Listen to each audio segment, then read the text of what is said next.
Avatar, Théophile Gautier. Narração Marcelo Fávaro.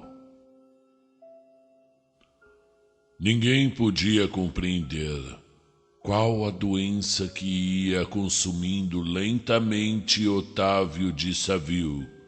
Não se encontrava acamado, conduzia a vida regular, nunca um lamento lhe saiu dos lábios.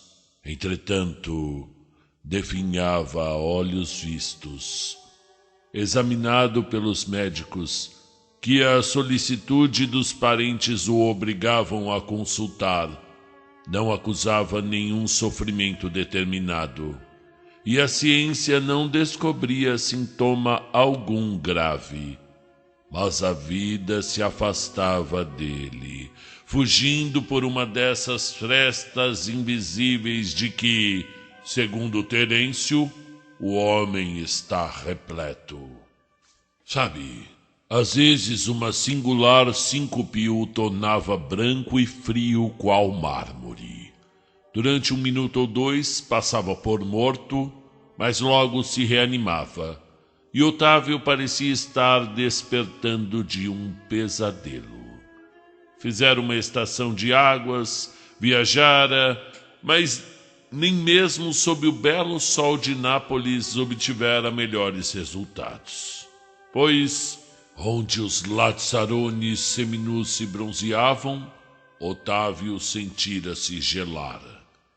Voltara, portanto, ao seu apartamento da rua São Lázaro e retomara aparentemente seus velhos hábitos. Aquele apartamento de solteiro, mobiliado com elegância, com todo o conforto, parecia sofrer a influência e o pensamento de quem ali habitava, pois também era triste, apesar do luxo que nele reinava. João, o velho servo de Otávio, qual uma sombra, na ponta dos pés, porque, impressionado pela melancolia do patrão, perdera sua habitual loquacidade. Estatuetas, troféus de caça, máscaras artísticas, armas pendiam das paredes.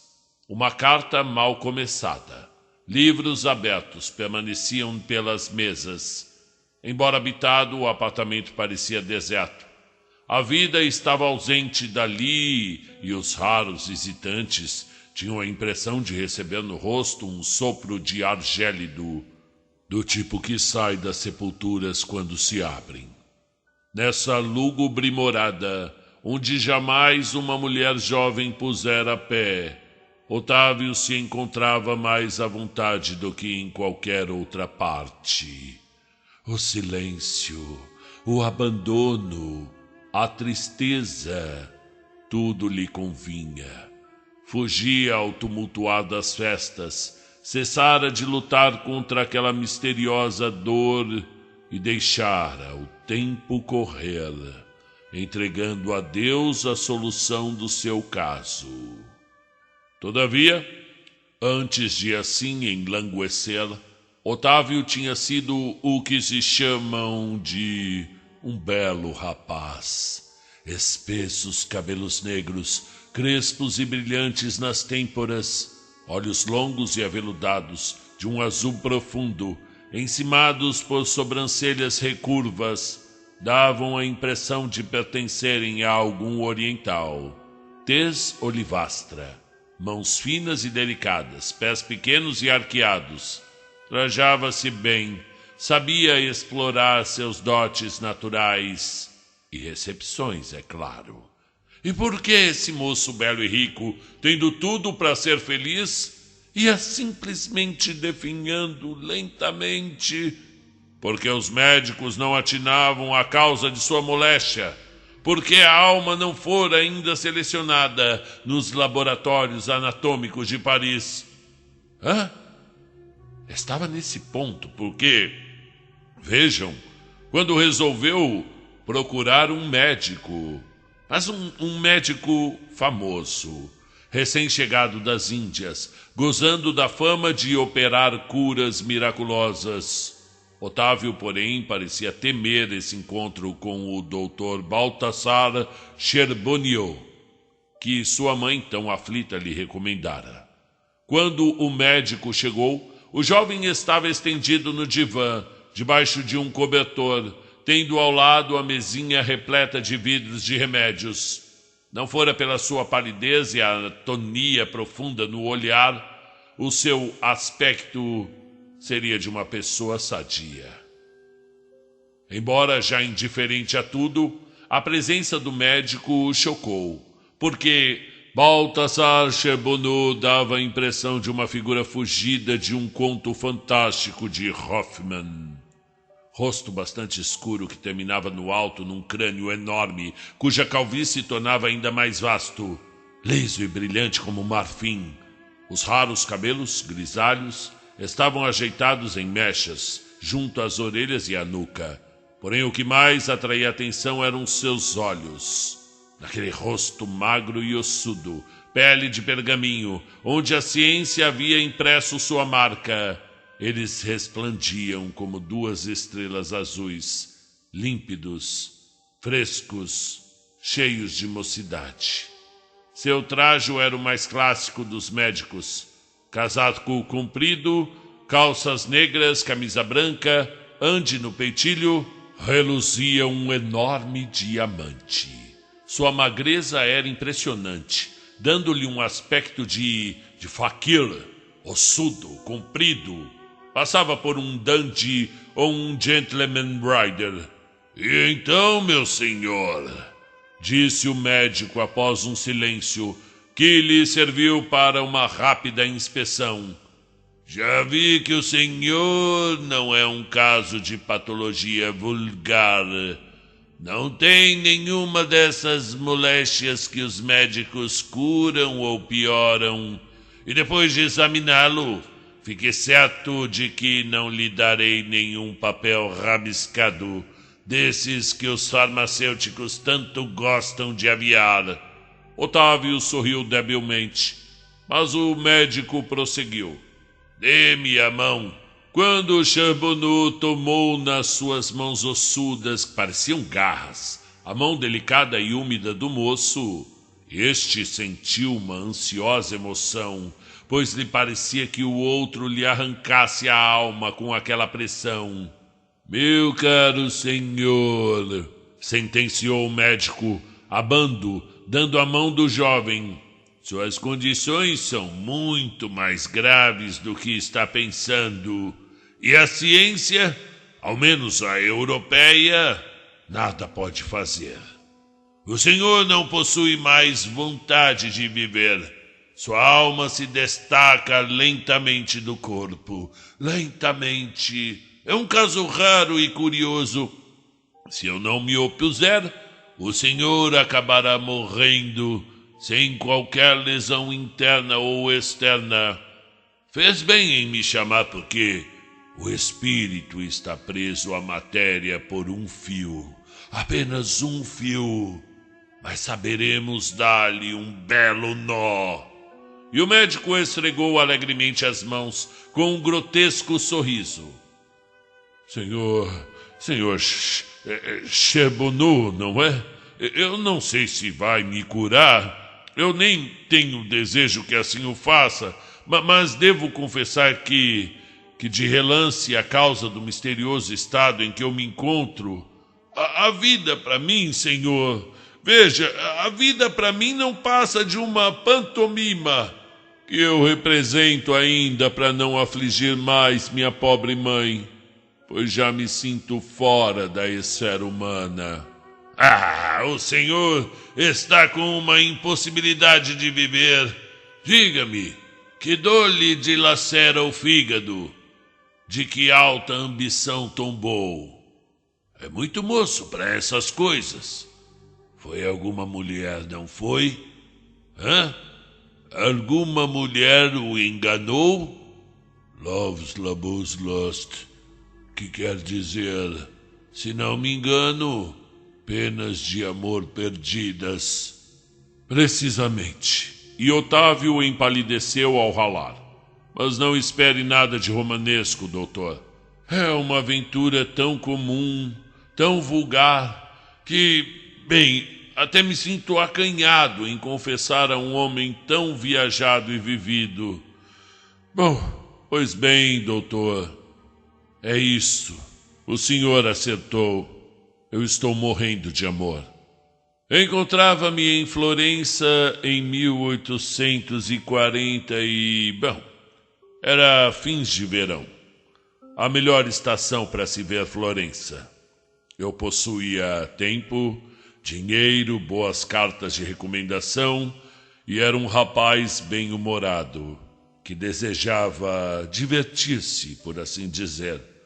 Visitei todos os museus e pontos pitorescos da cidade. Diverti-me a valer. Passei um mês dos mais felizes de minha vida, mas minha aventura não podia durar. Um dia, uma rica e nobre carruagem passou por mim. Era uma caleça aberta, com criados de libré e brasão impressos aos lados. Nela estava uma dama trajada de verde, mas de um verde, sabe, prateado. Uma loura esplendorosa, dessas cuja beleza é até um insulto. Tanto estava segura de si. Seu rosto tinha, como auréola, um chapeuzinho da mais fina palha florentina, e a sua única joia era um bracelete de ouro, marchetado de turquesas. Testa cândida e pura, cílios que lembravam miniaturas medievais, boca divinal, seus olhos azuis tinham estranhas mutações. Tudo nela me encantou, fazendo-me esquecer dos amores passados. Uma nova vida começou para mim depois daquele fatal encontro. E eu soube mais tarde... Bem, ela era a Condessa Praskovia Labinsky, lituada de ilustre linhagem, riquíssima, é claro, cujo marido fazia 2 anos que combatia no Cáucaso. Graças a minhas influências, consegui ser recebido por ela, e se sua maravilhosa beleza me encantara, mais ainda me seduziu seu espírito. Eu não lhe confessei amor, pois em sua presença eu ficava inibido até de pensar. 20 vezes tomei essa resolução, porém uma incrível timidez me impedia as palavras. Saía de sua casa murmurando-lhe o nome baixinho e experimentava um singular prazer em pronunciar-lhe as sílabas repetidamente. E traçava aquele nome adorado em tudo quanto era papel que me surgisse pela frente. Eu deixei de ler, de escrever, de ir a festas. Não mais me importavam as cartas que recebia de França. Contentava-me em amar, sem nada pedir, sem a menor sombra de esperança, pois a virtude da condessa era inatacável. Um dia, porém, não mais podendo conter o desejo de rever a minha visita habitual, encontrei-a a sós, reclinada no canapé. Nunca me pareceu tão linda como naquele langoroso abandono. Acenou-me uma poltrona ao seu lado. Sentei-me e reinou entre nós, por alguns momentos, um desses silêncios que se tornam tão penosos em certas circunstâncias. Meu cérebro estava em chamas. Ondas de fogo me subiam do coração à boca, e o meu amor me gritava: não perca esta suprema ocasião. Eu não sei que teria dito quando a condessa, talvez, adivinhando a causa da minha perturbação, estendeu para mim a sua linda mão como para fechar minha boca, e disse: não diga uma palavra, Otávio. O senhor me ama, sinto, mas não o culpo, porque o amor é involuntário. Outras mulheres mais severas poderiam ofender-se, mas eu o lamento, porque não posso corresponder-lhe, e dói-me vê-lo sofrer. A maldição e o capricho que me fez vir para cá.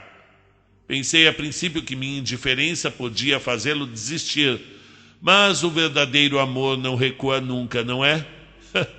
Eu vejo, porém, proteger meu nome e do meu marido, o Conde Labinsky, a quem eu adoro e que é louco por mim. Uma torrente de lágrimas brotou-me dos olhos ante essa declaração tão franca, tão nobre e leal. Prascóvia, como a vida, passou o lenço pelos meus olhos. Não chore. Está proibido de chorar. Faça de conta que eu morri. Viaje, pratique o bem, viva, console-se na arte ou em outro amor.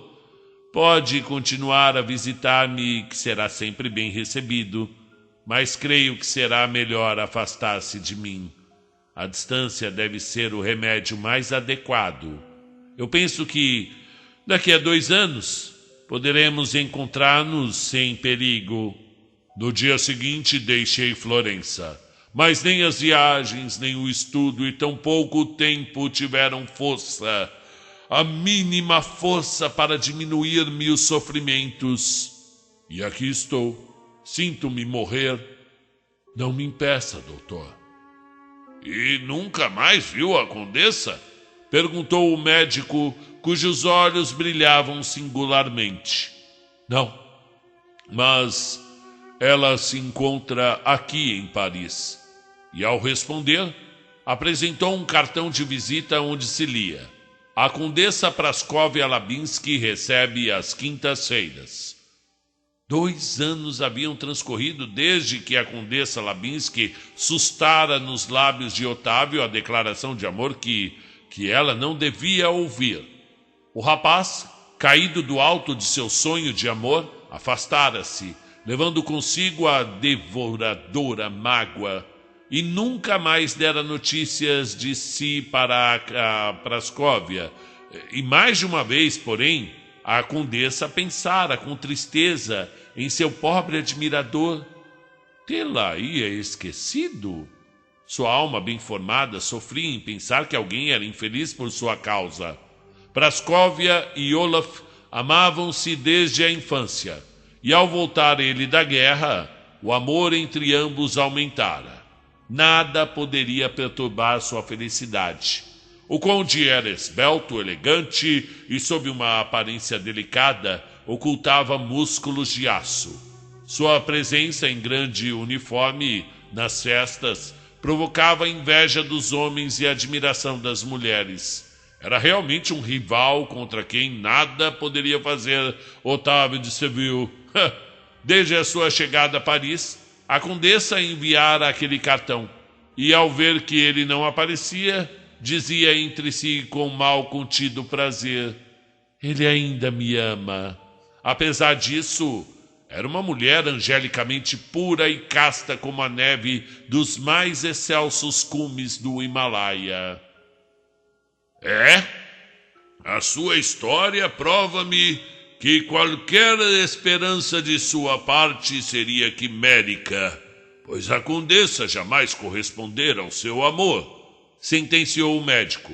Mas existem poderes ocultos que a ciência moderna desconhece e dos quais se conserva a tradição desses estranhos países chamados bárbaros por uma ignorante civilização. Aqueles sábios que possuem visões estranhas e que seguem de êxtase em êxtase as ondulações que deixam as eras desaparecidas sobre o oceano da eternidade, percorrem o infinito em todas as direções, assistem à criação dos universos, à gênese dos deuses e às suas metamorfoses. São tidos por loucos, mas são quase deuses. Otávio ouvia, perplexo, é claro. Que conexão poderia haver entre os sábios hindus e sua paixão pela condessa? O doutor lia-lhe o pensamento e prosseguiu. Paciência, meu caro senhor. Vai ver que não me entrego a digressões inúteis. Farto de interrogar cadáveres que não me respondiam nas frias pedras do necrotério, eu concebi um projeto, tão ousado quanto o de Prometeu, que escalou o céu para roubar o fogo, o pensamento de chegar até a alma, surpreendê-la, analisá-la e seccioná-la. Abandonei a ciência materialista, cuja vacuidade eu sentira. Tentei o hipnotismo, a catalepsia, o sonambulismo, tudo foi por mim observado. Estudei os arcanos gregos, hebraicos, egípcios, mas meu sonho científico não estava concretizado. A alma me fugia sempre. Entre mim e ela permanecia um véu tênue de carne que eu era incapaz de remover. Parti para a Índia, buscando encontrar a chave do enigma. Aprendi o sânscrito, conversei com os brahmanes, decifrei as esculturas simbólicas e os emblemas dos deuses híbridos e exuberantes, como a própria natureza da Índia. Meditei sobre o círculo de Brahma, de Vishnu, a cobra de Siva, e todas essas figuras monstruosas me diziam, em sua linguagem de pedra: não somos mais do que formas. O espírito agita a matéria. E após tantos anos de pesquisas, encontrei junto a um velho e santo sacerdote o Brahma Logun, o que eu tanto procurava. Conseguir destacar a alma do corpo. Vishnu, o Deus das 10 encarnações, revelara-lhe a palavra misteriosa que lhe guiara as várias formas em seus avatares. E agora, meu caro senhor, se assim me aprovesse, após fazer os gestos rituais, eu pronunciasse aquela palavra, a alma iria habitar o corpo do homem ou do animal que eu designasse. Só eu possuo no mundo este segredo. Que está dizendo, doutor? Exclamou Otávio assustado.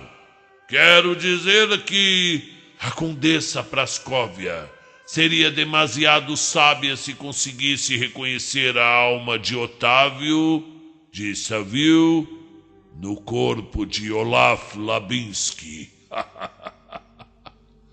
O doutor Balthasar Charbonneau estava em seu misterioso e exótico consultório, sempre imerso em suas lucubrações.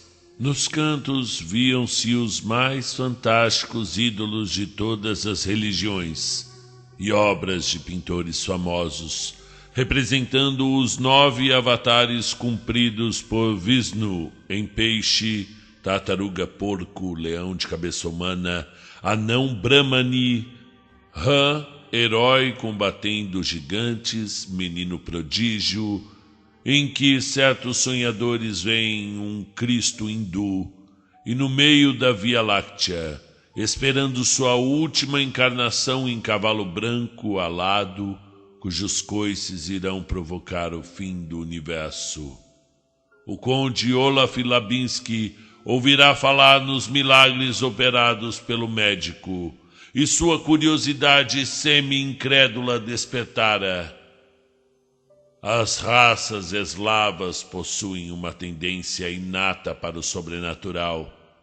Quando ele penetrou no gabinete, sentiu sufocar-se de calor. Todo o sangue lhe afluiu às têmporas, os ouvidos zumbiram, mas bastou o médico traçar umas fórmulas mágicas no espaço e a temperatura se tornou agradável. Está melhor agora, senhor conde? Seus pulmões, habituados às brisas do Báltico, devem sofrer neste ambiente calidíssimo, mas no qual eu tremo de frio. Certamente o senhor já ouviu falar em meus jogos de prestidigitação e deseja pôr à prova a minha habilidade. Não, senhor. Minha curiosidade não é assim tão frívola. Eu respeito a ciência.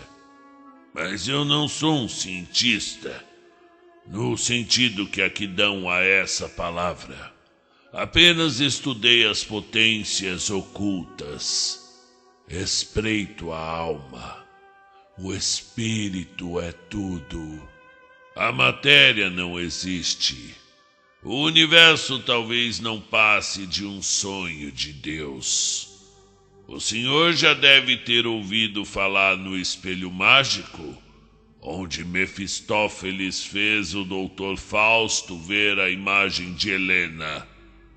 Queira curvar-se sobre essa inocente taça de água e pense intensamente na pessoa que deseja ver, viva ou morta, próxima ou distante. Ela atenderá ao seu apelo, do outro lado do mundo ou da profundidade da história. O conde inclinou-se sobre a taça e logo viu a água turvar-se em um círculo irisado por todas as cores do prisma. Se espalhou pelas orlas do vaso, emoldurando o quadro que se esboçava sob a nuvem alvacenta. Logo a névoa se dissipou. Uma jovem senhora, de olhos verde-mar e cabelos de ouro, sentada ao piano, que, em trajes de casa, passava suas mãos distraídas por sobre o teclado, desenhava-se na água, que se tornara transparente. Era Praskovia Labinsky, que, ignara de tudo, atendia à apaixonada invocação do marido. E agora, passemos para algo mais curioso, disse o médico, apanhando a mão do conde e pousando-a numa das varetas de aço que estavam sobre a mesa. Mal tocou o metal carregado de fulgurante magnetismo, caiu como se fora atingido por um raio. Baltazar Chenebot recebeu-os nos braços, levantou-o qual uma pluma e colocou-o num divã. Em seguida, chamou o criado e disse: "Mande entrar o senhor Otávio de Saville." Quando Otávio viu o conde Olaf Labinsky estendido, imóvel, pensou logo num assassínio e emudeceu de horror. Mas após um exame mais atento, percebeu que o homem estava apenas adormecido. Otávio, perturbado pela estranheza das coisas, nada respondia. Continuava a olhar Olaf, que jazia com sua nobre figura, qual uma efígie desses cavaleiros que se vêem nas sepulturas góticas. Sentia um vago remorso só em pensar que em breve iria furtar-lhe o corpo. O médico, ao vê-lo, assim pensativo, sorriu com desdém e preveniu-o. Se não estiver firme em sua convicção, posso reanimar o conde. Mas pense bem, ocasião como esta talvez nunca mais se apresente. Todavia, por muito que o seu amor me comova, e por mais vivo que seja o meu desejo de realizar uma experiência nunca tentada na Europa, não devo ocultar-lhe que essa permuta de almas tem seus perigos. Interrogue bem o seu coração. Está disposto a arriscar francamente a sua vida nesta suprema cartada? Estou pronto, foi a simples resposta. Está bem, rapaz, exclamou o médico, esfregando as mãos mornas e secas com grande rapidez, à maneira dos selvagens quando acendem o fogo. Essa paixão que nada faz recuar agrada-me. Ali, meu velho Brahma Logum, você vai ver, do fundo dos céus da Índia, que não me ensinou em vão a palavra mágica. Sente-se nessa poltrona à minha frente e confie em mim. Olhos nos olhos, mãos nas mãos. O encantamento já está agindo. As noções do tempo e do espaço desaparecem. A consciência do eu se evolua. As pálpebras se fecham. Os músculos não recebem mais ordens do cérebro. Relaxam-se. O pensamento se embota. Todos os delicados fios que prendem a alma se soltam. Brahma, em seu ovo de ouro, onde sonhou durante 10.000 anos, não estava mais separado das coisas exteriores. Saturemo-lo de eflúvios, inundemo-lo de raios. E o médico, ao murmurar essas frases, não parava de traçar círculos mágicos. De seus dedos brotavam faíscas luminosas, que iam atingir testa e o coração do paciente, em redor do qual se formava aos poucos uma áurea visível e fosforescente. Isto feito, envergou com solenidade um roupão de linho, lavou as mãos em água perfumada, apanhou de diferentes caixas certos pós, com que traço nas faces e na testa do moço sinais hieráticos, cingiu nos braços o cordão Brahmani, leu alguns poemas sagrados, abriu totalmente as bocas dos aquecedores, e logo a atmosfera se tornou tórrida, insuportável. É necessário que estas 2 centelhas de fogo divino, que agora irão encontrar-se nuas e despojadas de seu invólucro mortal por alguns segundos, não venham a empalidecer-se e apagar-se em nossa atmosfera glacial, murmurou o médico, olhando para o termômetro, que marcava 1209 Fahrenheit. Entre aqueles 2 corpos mortos, Charbonneau, em suas brancas vestes, parecia o sacerdote daquelas religiões sanguinárias que atiravam corpos humanos nas fogueiras de seus deuses. Aproximou-se do conde Olaf, que jazia imóvel, e pronunciou a inefável sílaba, que depois repetiu sobre Otávio, imerso em sono profundo. Ninguém reconheceria naquela figura hoffnaniana que exercitava aquele sinistro ritual o médico de pouco antes. Aconteceram então coisas estranhas. Otávio de Saville e Olaf Labinski foram tomados simultaneamente por uma convulsão quase afônica. Seus rostos se decompuseram. Leve espuma subiu-lhes aos lábios, a tez se lhes cobriu de mortal palidez, ao passo que 2 chamazinhas azuis e tênues cintilavam trêmulas sobre suas cabeças. A um gesto fulmíneo do médico, que traçava o caminho que elas deviam seguir, no ar, as 2 faúlhas fosforescentes moveram-se, deixando atrás de si um sulco luminoso, indo para suas novas moradas. A alma de Otávio ocupou o corpo do conde, e a deste, o corpo de Olaf. O avatar fora cumprido. Um leve rubor indicava que a vida já reentrara naquelas figuras de argila, tornadas exâmenes por alguns segundos, e das quais o anjo negro não tardaria a apossar-se, sem o poder do médico, cujas pupilas flamejavam de triunfo. Médicos e cientistas de todas as eras, um humilde faquir sabe 1000 vezes mais que vocês. Que importa o cadáver quando se governa o espírito? Agora, despertemo-los.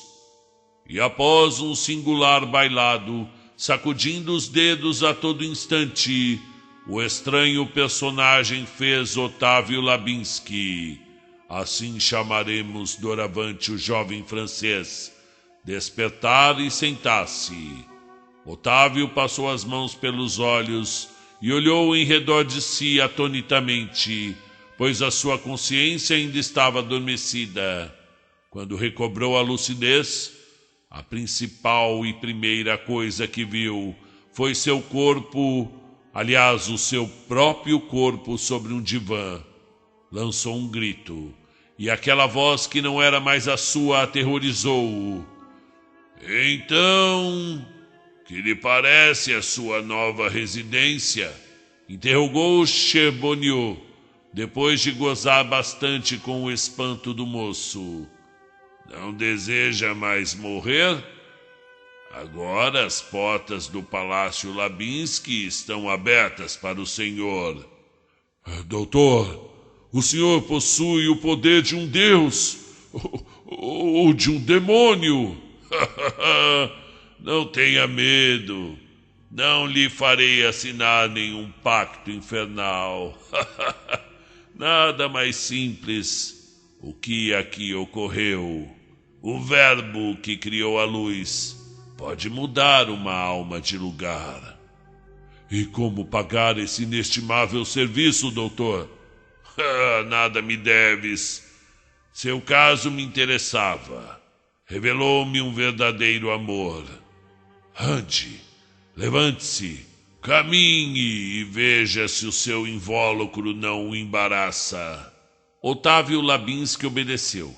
Deu alguns passos, embora a alma fosse outra. O corpo do conde conservava o impulso de seus hábitos antigos, e o hóspede recente entregou-se àquelas recordações físicas, gostando de tomar o porte, o andar, os gestos do proprietário expulso. Se não tivesse eu mesmo efetuado essa troca de almas, eu não acreditaria, comentou o médico cheio de orgulho. Mas é quase meia-noite. Vá para junto de Praskovia Labinsky, antes que ela o censure pela demora. Não comece sua vida conjugal com discussões. Seria de mau augúrio. Otávio Labinsky reconheceu a justeza das ponderações e retirou-se logo. Aos pés da escadaria de entrada estava uma riquíssima carruagem. Otávio entrou e deu a ordem ao cocheiro para seguir rumo ao palácio. Aquela imponente mansão impressionou-o, a princípio, pois 1000 pensamentos lhe turbilhonavam na mente. E não era para menos, pois ignorava os labirintos internos e os hábitos do conde. Ao chegar ao salão, puxou o cordão de uma campainha.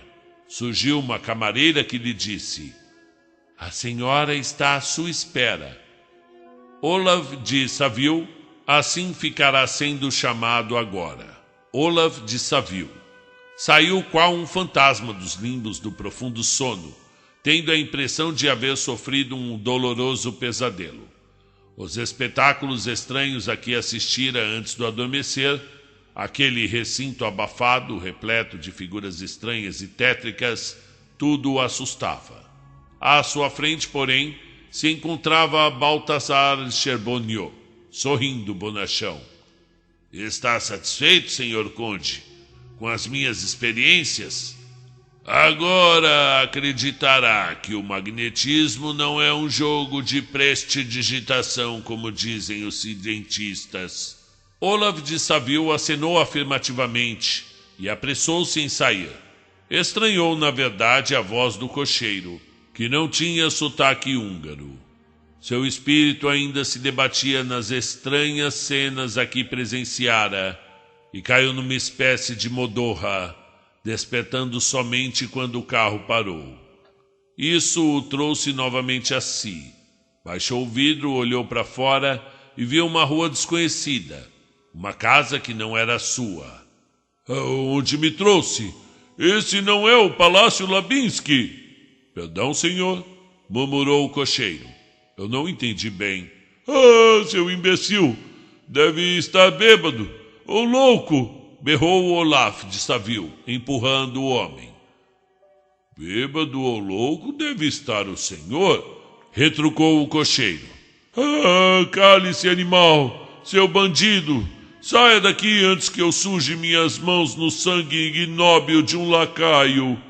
E é assim que trata o seu amo, o senhor de Labinsky.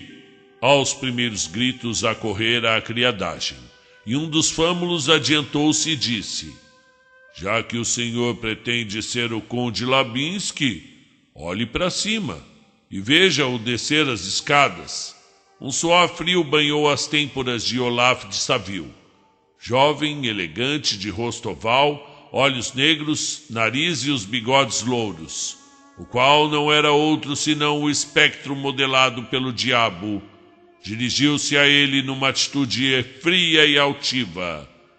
Senhor, pare de insultar os criados. Se deseja falar com o conde de Labinski, ele o receberá do meio-dia às 2. A condessa recebe às quintas-feiras as pessoas que tiveram a honra de ser-lhe apresentadas. Dito isto, o falso conde retirou-se tranquilamente, ao que Olaf de Savil era levado para dentro da casa desmaiado. Quando recuperou os sentidos, jazia numa cama que não era dele, num quarto desconhecido, e junto a si estava um criado estranho, que lhe segurava a cabeça e dava-lhe para cheirar. — O senhor está melhor? Perguntou, julgando estar falando com Otávio. — Sim, mas me deixe só. O criado acendeu a luz dos candeeiros e saiu. Olaf de Savil foi até o espelho, onde viu a imagem de um moço de cabelos negros e bastos, olhos de um azul escuro, pálido, melancólico, ornado por uma barbicha que olhava para ele com um olhar espantado. A princípio, porque fosse brincadeira de algum amigo, passou a mão por trás de si, mas nada encontrou. Notou que suas mãos eram mais compridas e que no anular direito havia um anel com um brasão baronal. Nunca tinha visto aquela joia. Pôs a mão no bolso e encontrou alguns cartões de visita com estes nomes: Otávio de Savil. Uma completa transformação se operara nele, sem que o soubesse. Algum mago ou demônio roubara-lhe a personalidade, deixando-lhe somente a alma. E o pior é que não poderia fazer valer seus direitos de conde Labinski, pois passaria por um louco ou um impostor. A sua própria esposa o repeliria. Uma ideia atroz picou-lhe o coração. Mas esse conde fictício, a estas horas, em forma de vampiro, habita o meu palácio. Está pondo seu pé de cabra no recinto sagrado de Prascóvia, e esta lhe sorri e se entrega a ele. O sangue subia-lhe à cabeça, qual fogo ardente. Gritava, mordia os punhos, vagava pelo quarto como fera enjaulada. Estava prestes a enlouquecer. Afinal, readquiriu a calma e mergulhou a cabeça n'água, dizendo a si mesmo que aquilo talvez não passasse de uma brincadeira de mau gosto daquele feiticeiro. Tirou-se à cama e mergulhou num sono pesado, opaco, semelhante à morte. O conde abriu os olhos e lançou em torno de si um olhar indagador. Viu um quarto bem mobiliado, onde abundavam cortinas e bibelôs, mas que em nada se parecia com o do palácio em que vivera até então. João aproximou-se. — O senhor vai levantar-se? Perguntou o servo, apresentando ao amo o traje que Otávio costumava usar pela manhã. Embora lhe repugnasse vestir a roupa de um estranho, o conde vestiu-a, e a outra pergunta de João respondeu que desejava o almoço à hora de sempre.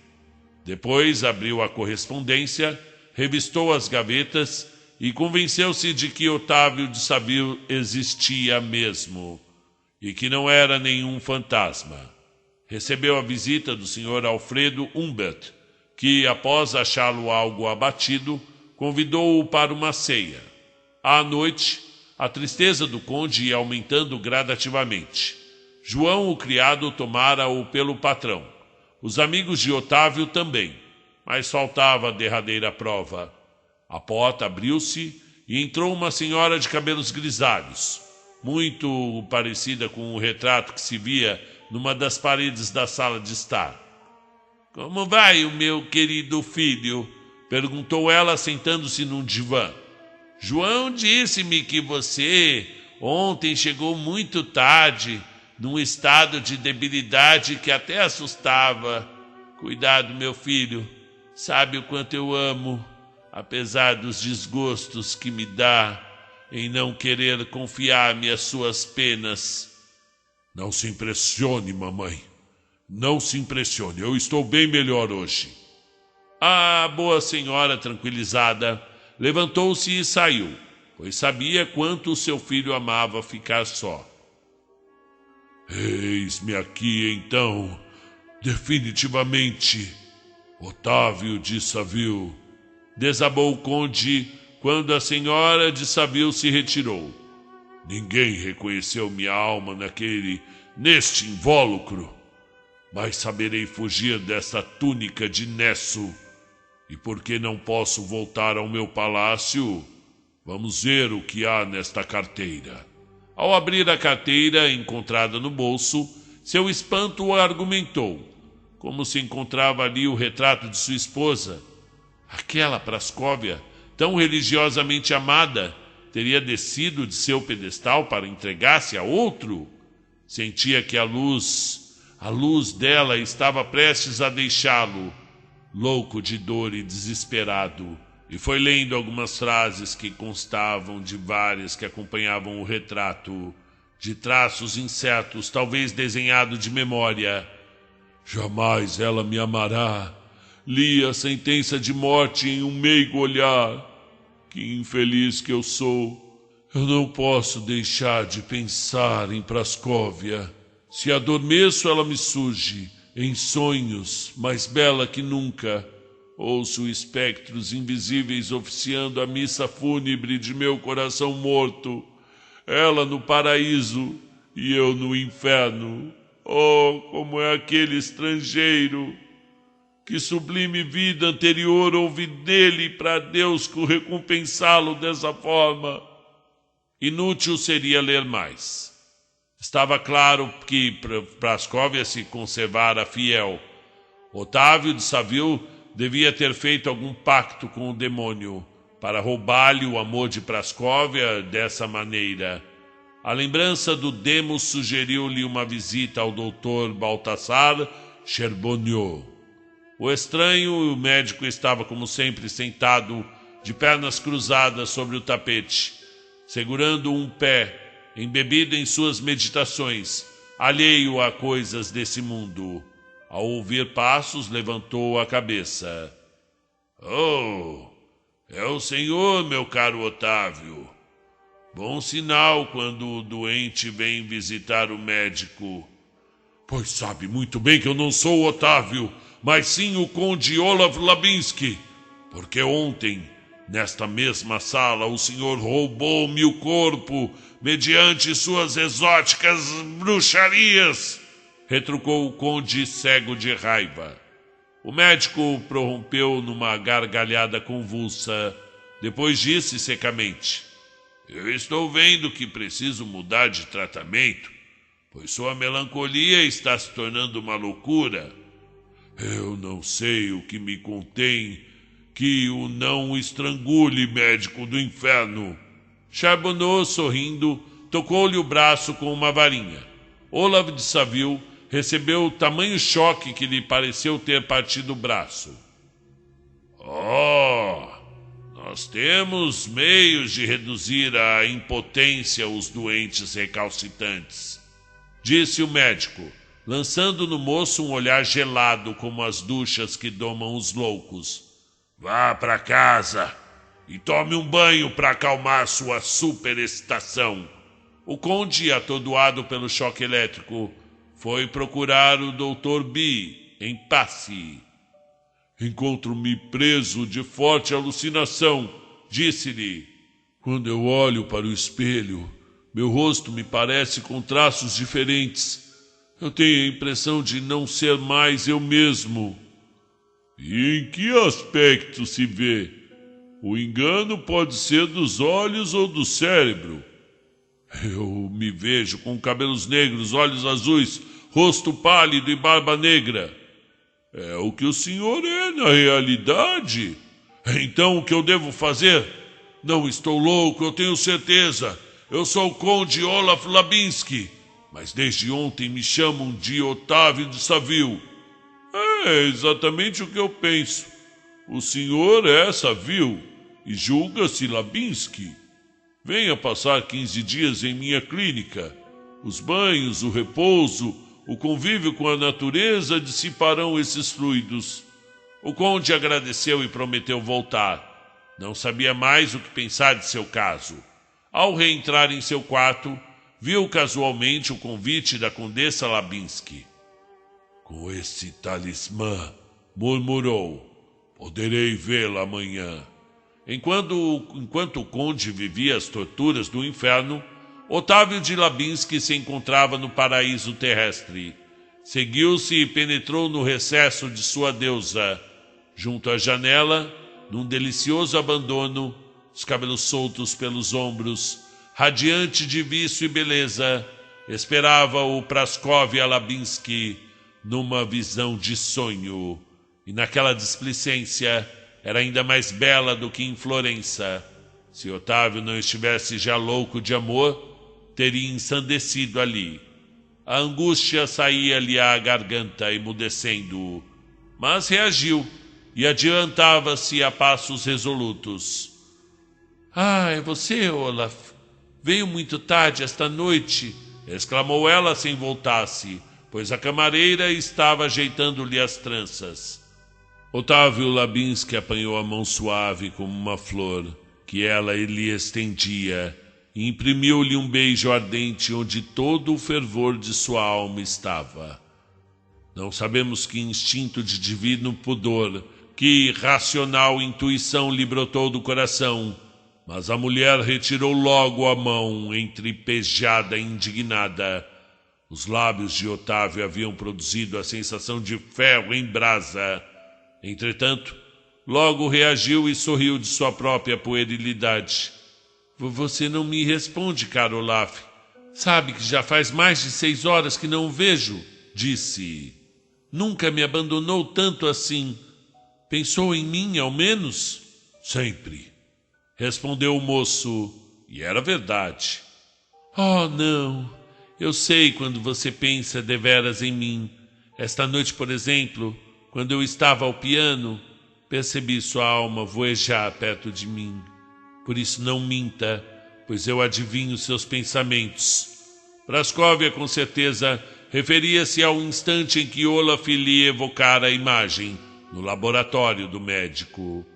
Após a saída da camareira, Otávio Labinsky permaneceu ali, seguindo os movimentos de Praskovia com os olhos acesos. Perturbada, abrasada por aquele olhar, ela envolveu-se em um peignoir, de onde se via somente sua encantadora cabeça, ainda desnorteada pela expressão que lia nos olhos do marido, que ela lembrava. Sempre tinham sido calmos, suaves, inocentes como os de um anjo, e agora uma paixão terrestre incendiava aquelas pupilas, e 1000 hipóteses lhe atravessaram o pensamento. Seria ela agora para Olaf nada mais do que uma mulher vulgar, uma cortesã desejada apenas pela sua beleza? A sublime harmonia de suas almas ter-se-ia rompido? A corrupção de Paris teria afetado aquele coração que fora sempre tão casto? Um misterioso pavor a possuía, como se estivesse ante um perigoso desconhecido. Levantou-se agitada, nervosa, e correu para o seu quarto. Otávio Labinsky seguiu-a e cingiu-lhe a cintura, tal como vira Otelo fazer com Desdémona. Mas quando chegaram à porta, Praskovia virou-se para um instante, lançou no moço um olhar de terror, depois entrou e fechou violentamente a chave. O olhar de Otávio, murmurou caindo semi-desfalecida numa poltrona. Quando se reanimou, disse entre si: como pude ver aquele olhar nos olhos do meu marido? No entanto, eu ouvi. Havia neles aquela chama sombria e desesperada. Teria Otávio morrido? Seria um último adeus de sua alma antes de deixar este mundo? Olaf, perdoe-me se cedi loucamente a vãos temores. mas se o recebesse esta noite, estaria certa de entregar-me a outro. Deitou-se, mas a noite toda foi presa de pesadelos, de sentimentos de angústia, e somente ao amanhecer conseguiu adormecer. Sempre aqueles olhos ardentes a lançar-lhe jatos de fogo. O conde Olaf também lhe apareceu, mas era um sonho absurdo. O marido estava revestido de uma forma estranha.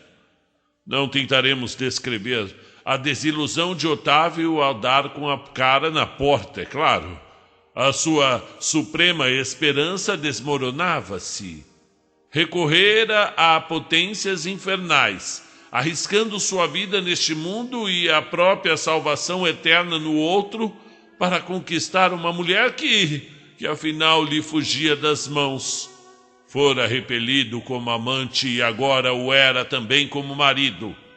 À soleira do quarto nupcial, ela lhe aparecera qual um anjo fulminando o espírito do mal. Todavia, não podia permanecer a noite inteira ali, naquela ridícula condição. Procurou o quarto do conde e caiu no leito, esgotado de tantas emoções que sofrera durante o dia, amaldiçoando o doutor Baltassar. Acordou bem disposto. O criado ajudou-o a vestir-se, e foi a passos tranquilos que Otávio Labinski seguiu o camareiro, pois não sabia onde ficava a sala de refeições. Admirou de passagem as armas e os quadros, as várias manifestações de luxo e esplendor que reinavam no suntuoso palácio. A mesa estava posta à moda russa, flores, riquíssima baixela e 2 criados de libré, aos lados, imóveis quais estátuas. Mal sentara quando ouviu um passo leve deslizar pelo tapete. Um breve roçagar de sedas fê-lo voltar a cabeça para trás. Era a condessa Labinski que entrava. Após um sinal amistoso, ela sentou-se também. Vestia um penteador de tafetá quadriculado em verde e branco, mas seus cabelos de ouro, enrolados em vistosas tranças, davam-lhe o aspecto nobre de uma escultura grega. Parecia um pouco pálida, e uma auréola mal perceptível lhe circundava os lindos olhos, incutindo-lhe um ar lânguido e cansado. Sua beleza, porém, assim, era ainda mais penetrante.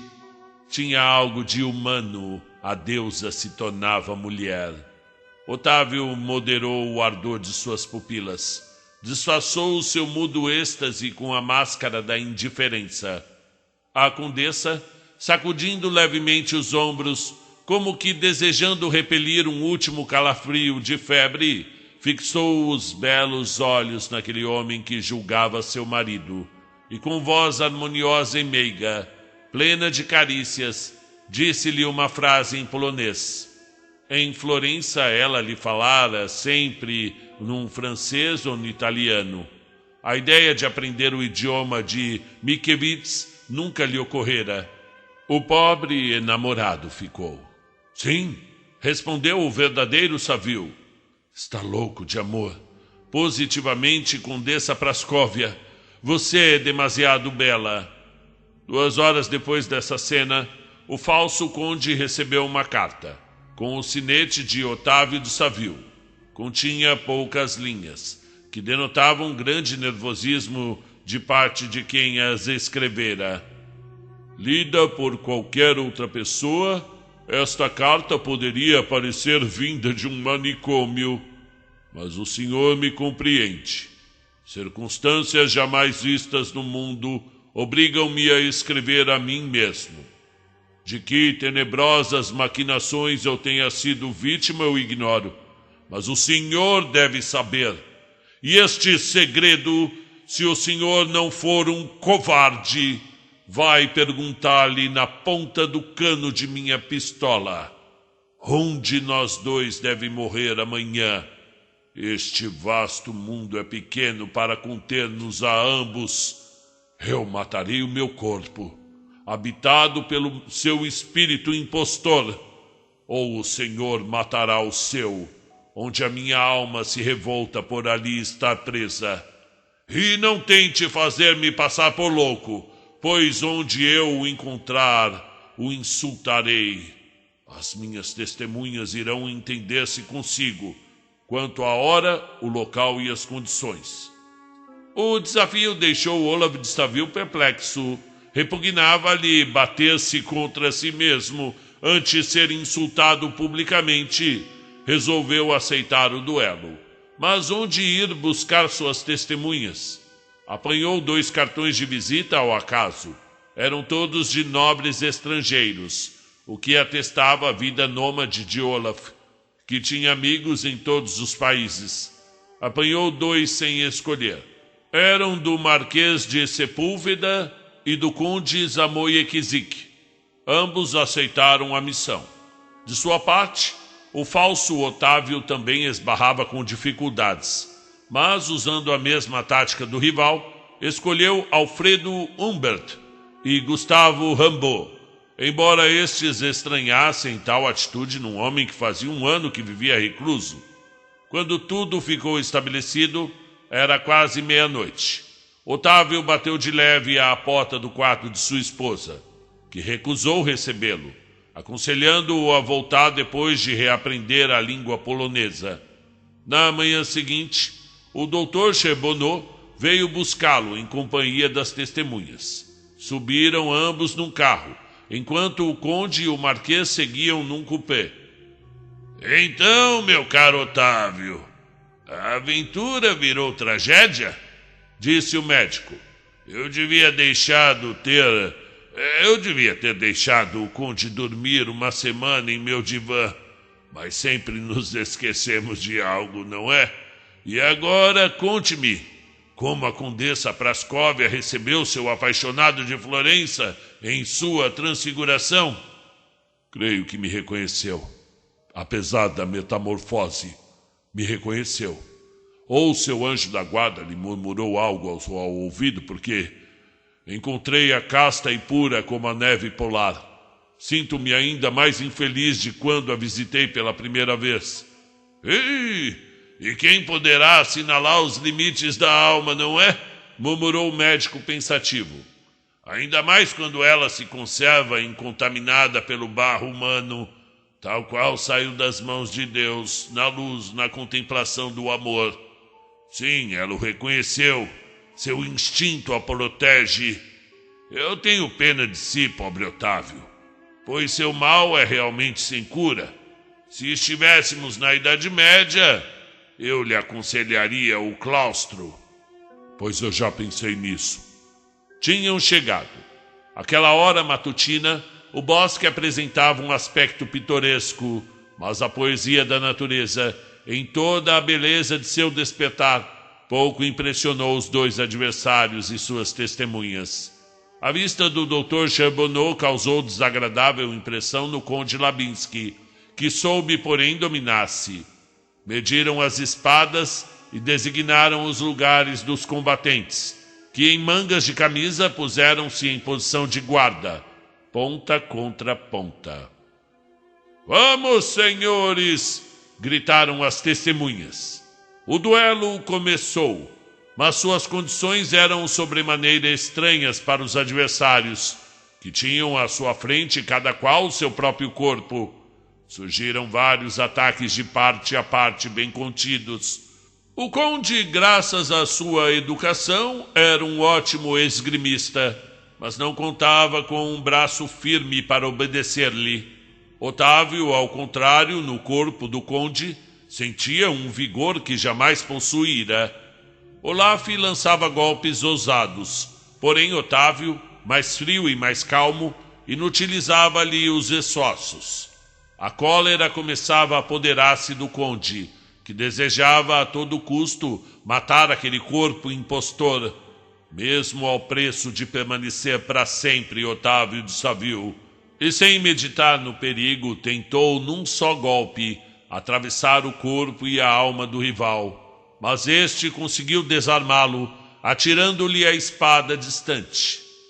A vida do marido de Prascóvia ficou à mercê de Otávio, que, longe de aproveitar-se da oportunidade, também lançou fora sua espada e, fazendo um sinal às testemunhas, foi até o conde, que ficara atônito, e levou-o para dentro da mata.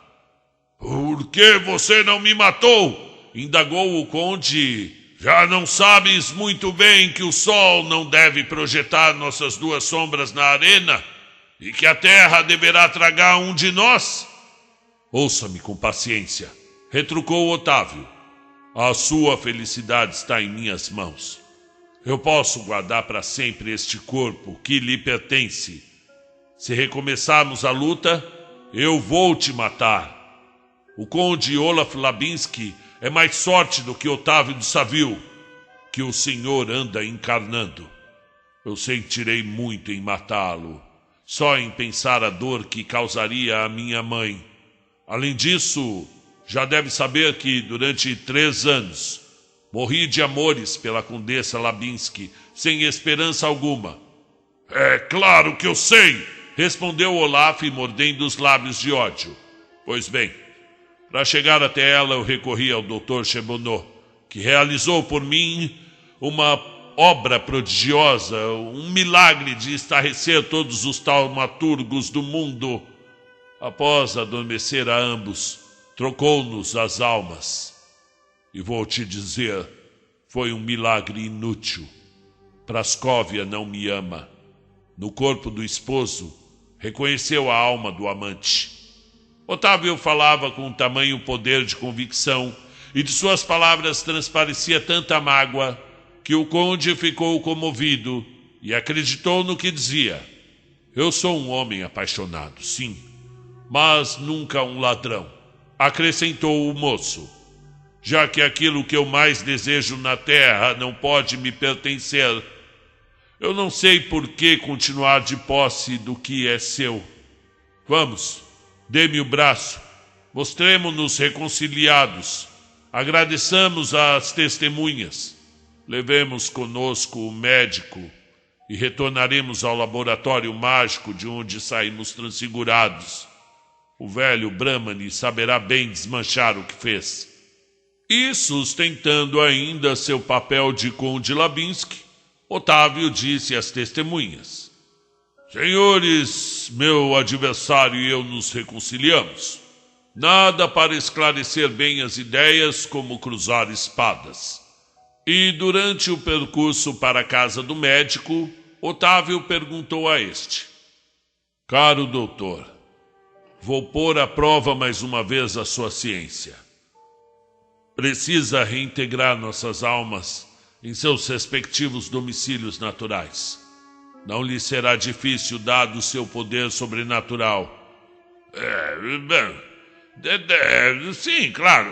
A operação dessa vez será mais fácil, concordou Charbonneau. Os imperceptíveis filamentos que ligam a alma ao corpo ainda não tiveram tempo de se reajustarem. O senhor conde saberá perdoar a um pobre cientista que não resistiu ao desejo de realizar uma difícil experiência. Considerem esta metamorfose apenas como um sonho, e talvez mais tarde vocês me agradecerão por haverem sentido a estranha sensação de terem sido alma de 2 corpos. É uma boa experiência, não concordam? A metamorfose é uma ciência antiga, mas antes de praticá-la, as almas devem beber da taça do esquecimento, pois nem todos podem, como Pitágoras, se recordarem de haver assistido à guerra de Troia. O benefício, então, de restituir-me a individualidade equivale ao dano de haver me expropriado dela, respondeu gentilmente o conde. Não quero que o senhor de Saville leve a mal estas palavras, porém. Otávio sorriu, mas pensava em suas esperanças frustradas, na sua derrota, e sentia que os liames da vida se lhe haviam novamente partido. Não desejava infligir à sua boa mãe a desolação de seu suicídio e procurava um meio de morrer tacitamente. Alma obscurantemente sublime, sabia somente amar ou morrer. Ao chegarem, o médico conduziu ambos para o recinto onde fora efetuada a primeira transformação. Girou o disco da máquina elétrica, agitou as varetas, abriu as bocas do aquecedor para aumentar a temperatura, leu algumas linhas dos exóticos papiros e, dali a minutos, disse aos dois jovens: Senhores, estou pronto. Podemos começar? Enquanto procedia aos preparativos, perturbadoras reflexões assaltavam o cérebro do conde. Quando eu adormecer, que fará de minha alma esse velho macaco? Não será um novo ardil? Contudo, a situação não pudera ser pior do que esta. Otávio podia ter-me morto e ninguém o acusaria. Pensemos em Prascóvia e nada de falsos temores. Tentemos a única solução para reconquistar a minha esposa. E tal como já havia feito Otávio, Olaf também segurou a vareta que Chernobyl havia apresentado. E fulminados pelos condutores metálicos repletos de fluidos magnéticos, os dois caíram num torpor tão profundo que qualquer um os tomaria por mortos. O médico cumpriu o ritual. Pronunciou as poderosas sílabas e logo duas pequenas centelhas surgiram sobre os dois corpos imóveis numa luz tremeluzente. Ele reconduziu à sua primitiva morada a alma de Olaf Labinski, a qual obedeceu com um rápido voo ao sinal do magnetizador. Mas a alma de Otávio de Saville ia se afastando lentamente do corpo do conde e, ao invés de retornar ao seu próprio, subia, jubilosa de sentir-se livre, relutando em voltar à sua prisão. Balthazar Charbonneau ficou tomado de infinita piedade por aquela psique que se debatia, palpitava hesitante, e perguntou a si mesmo se seria mesmo um benefício deixá-la nesse vale de lágrimas. Durante aquele minuto, a alma subia sempre, e quando o médico, recordando-se de seu dever, repetiu com um acento misterioso a palavra mágica e projetou um gesto de comando, a débil luz trêmula já estava fora de sua esfera de ação. Transpôs o vidro superior da janela e desapareceu. Charbonneau cessou os esforços, agora já inúteis, e acordou Olaf. Este, ao ver-se num espelho, em seu verdadeiro invólucro, lançou um grito de alegria. Mal olhou para os despojos de Otávio e saiu correndo após apertar a mão do médico. E o velho encontrou-se a sós com o cadáver de Otávio. Diabos! Eu abri a gaiola e o pássaro fugiu? Deve estar agora tão distante deste mundo que nem o próprio Brahma Loguni o apanharia. E aqui estou eu, com um cadáver nas mãos.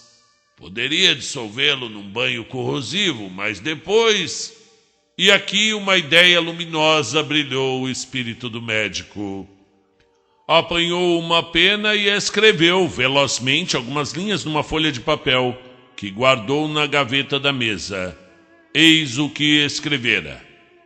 Não tendo mais parentes, nem colaterais, lego todos meus haveres ao senhor Otávio de Saville, a quem me liga a particular afeição, deixando-lhe apenas a obrigação de pagar a quantia de 100.000 francos ao Hospital Brahmani de Ceilão, para os animais velhos, cansados ou enfermos, de passar renda vitalícia de 1.200 francos ao meu servo hindu e ao meu camareiro inglês, e de remeter à Biblioteca Mazarina meu manuscrito das leis de Manu. Este testamento, feito por um vivo a favor de um morto, pareceu uma das mais bizarras coisas de nossa história, mas logo ela se tornará clara. O médico tocou o corpo de Otávio de Saville, que o calor da vida ainda não abandonara, viu no espelho seu rosto velho e rugoso, com ar de supremo desdém, e fazendo em si mesmo o gesto de quem atira fora uma roupa velha, murmurou a fórmula de Brahma Logum. Incontinente, o corpo do Dr. Baltazar caiu fulminado no tapete, e o de Otávio se levantou, forte, ágil, vivaz.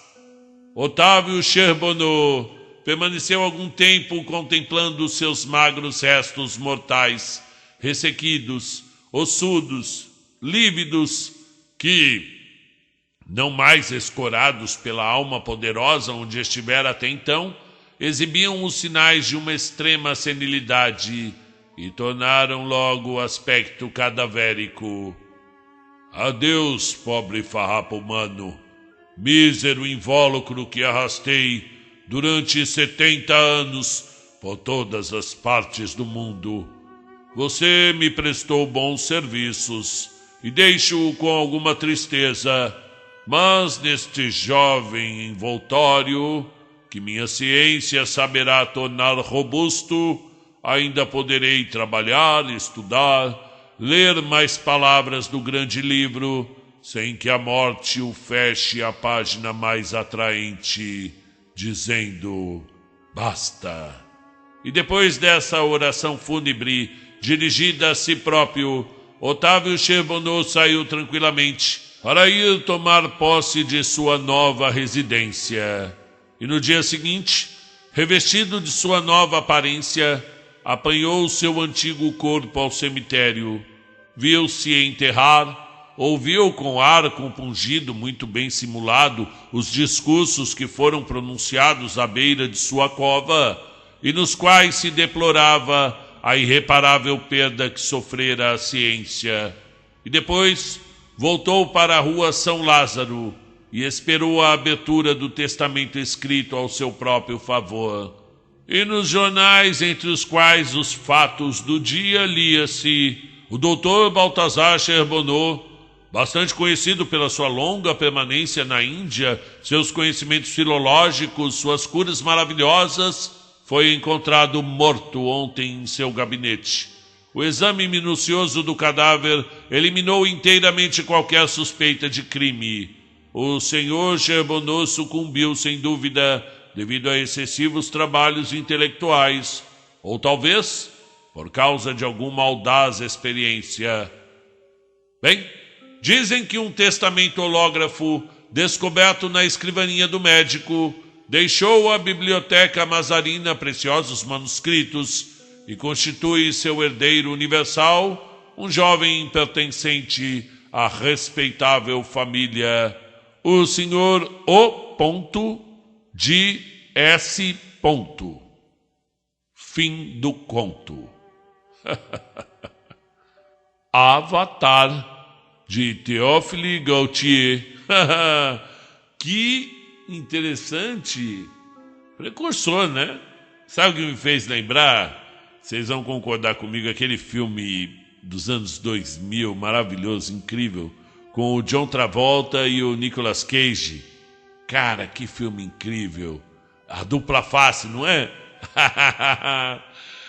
Ah, meus amigos, que saudade de conversar com vocês. O canal Conta um Conto continua aqui de braços abertos, recebendo aqueles que amam a literatura de mistério, de terror, de esquisitices. E eu concordo com vocês que a literatura, só ela salva.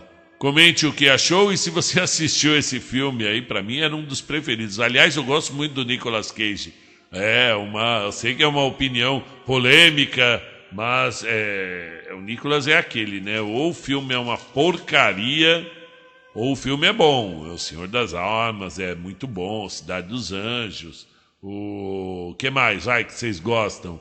O Conway, aquele que ele é um fugitivo, tá no avião, né?